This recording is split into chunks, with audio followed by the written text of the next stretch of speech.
Raw cotton actively repels liquid. Its surface is coated in natural waxes and oils that create a strict thermodynamic barrier. Yet, commercial textile processing requires forcing this hydrophobic fiber to uniformly accept aqueous chemistry.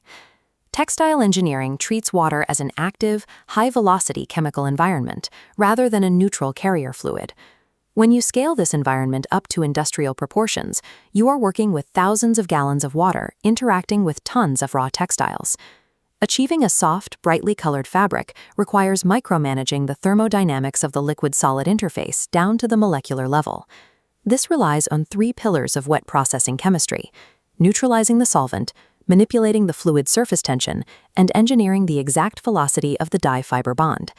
The success of commercial coloration hinges entirely on anticipating and suppressing the inherent chemical liabilities of this hostile aqueous environment.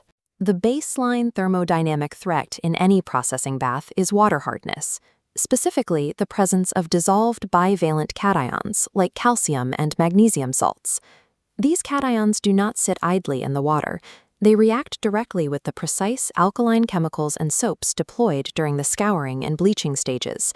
On industrial equipment, this reaction creates severe scaling.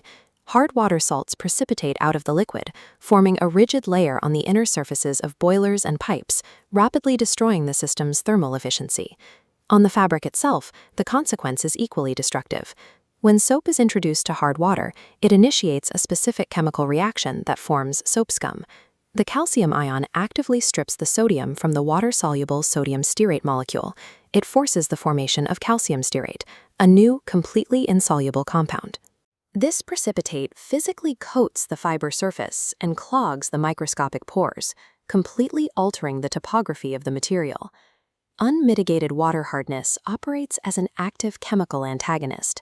Left untreated, it guarantees severe precipitation and catastrophic patchy dye uptake.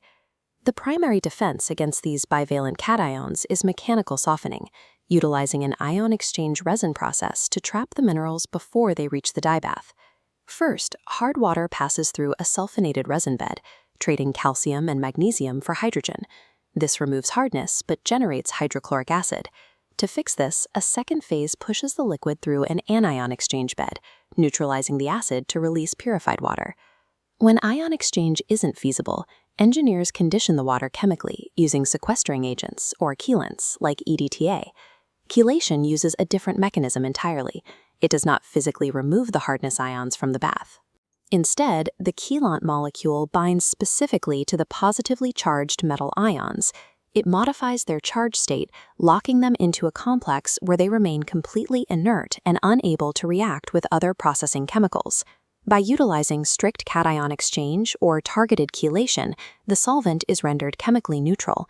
Only then is it prepared for the next phase, interfacial manipulation. With the water neutralized, engineers face the next thermodynamic barrier, forcing polar, purified water to mix with the nonpolar, hydrophobic raw fiber. They bridge this gap using surface active agents, or surfactants. Surfactant molecules have a dual nature.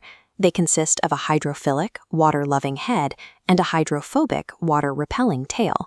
When added to a bath, the heads dip into the water, while the tails protrude down into the air or into oily soils. This specific orientation breaks the strong cohesive intermolecular forces between the H2O molecules, drastically dropping the fluid surface tension. Plotting surface tension against surfactant concentration, the curve drops rapidly as we add molecules. We seek the critical micelle concentration threshold. Here, the surface saturates and tension flatlines. Past this, additional molecules aggregate in the fluid, forming spherical structures called micelles.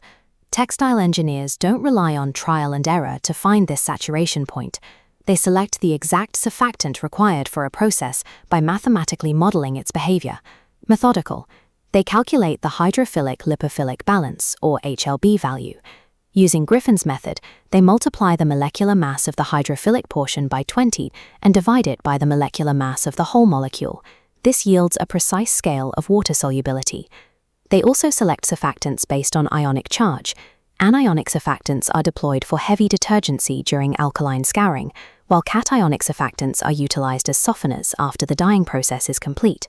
By mathematically targeting the precise HLB and CMC thresholds, engineers force the immediate wetting of the fabric and ensure raw oils are suspended safely in micelles. Once the fabric is fully wetted and scoured, chemical auxiliaries are deployed to tightly govern the physics of the dyeing process itself. The primary risk during coloration is a dangerously high initial dye uptake. If the dye rushes into the fabric too quickly, it creates localized unlevelness, permanent, patchy stains. To prevent this, technicians introduce fiber-substantive leveling agents. These act as chemical brakes. Leveling agents have a strong affinity for the fabric, actively competing to occupy binding sites on the fiber matrix. By physically blocking the dye, they restrain rapid sorption. As bath temperature increases, these bonds break down, allowing dye molecules to migrate at a uniform pace. Leveling agents mathematically throttle the rate of dyeing, transforming a potentially catastrophic patchy failure into a uniform finish. Even after scouring and bleaching, raw cellulose retains a persistent natural yellowish tint. Removing this completely requires navigating an optical hurdle without chemically degrading the fiber. This is achieved using optical brightening agents, or OBAs.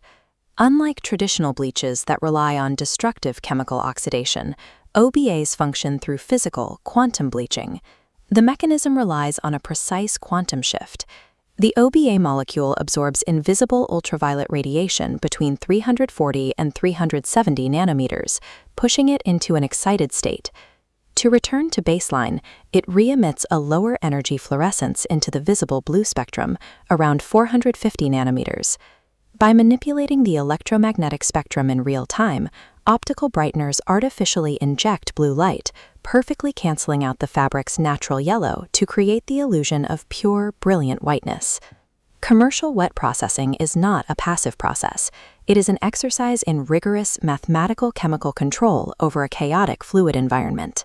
Predicting the behavior of hardness ions, calculating exact hydrophilic-lipophilic balances, and managing the quantum behaviors of molecules makes the entire aqueous system completely stable. This chemical predictability provides the foundation for advanced water reuse, the plant's primary driver of operational efficiency. This flowchart schematic tracks the active fluid routes within a textile facility. Because engineers understand the exact chemical thresholds of the bath at every stage, they can route heavily used water backwards through the system without causing chemical failures.